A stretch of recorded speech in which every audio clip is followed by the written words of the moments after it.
Promo చూసారు కదా 10th week. ఈరోజు బిగ్ బాస్ టాస్క్ పెట్టాడండి వీళ్ళందరికీ.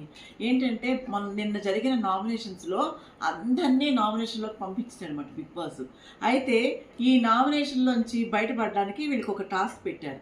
ఆ టాస్క్ ఏంటంటే రాజు ఇద్దరు రాణిని, రాజు కింద కళ్యాణ్ని, రాణి కింద రీతు దివ్యాన్ని పెట్టారన్నమాట.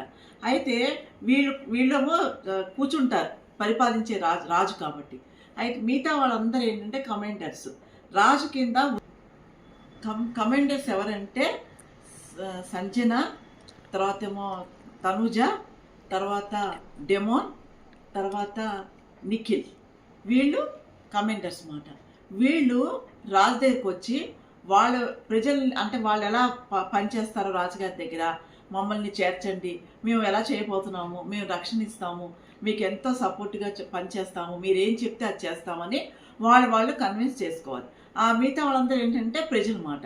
అయితే రాజుకి ఎవరైతే కరెక్ట్గా క్వశ్చన్స్ అడిగిన దానికి సమాధానం చెప్తారో వాళ్ళని సెలెక్ట్ చేయాలన్నమాట. ఎవరు? కళ్యాణ్ రాజు కింద ఉన్నాడు కదండి.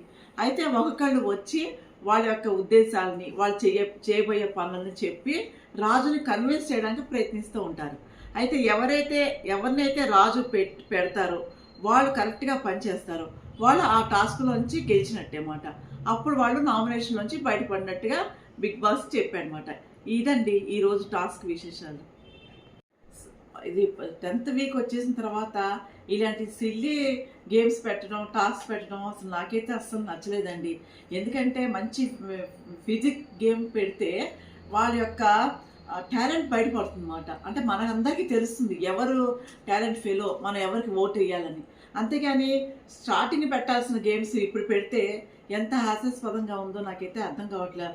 మరి మీరేమనుకుంటున్నారో నాకు కామెంట్ సెక్షన్లో తప్పకుండా చెప్పండి.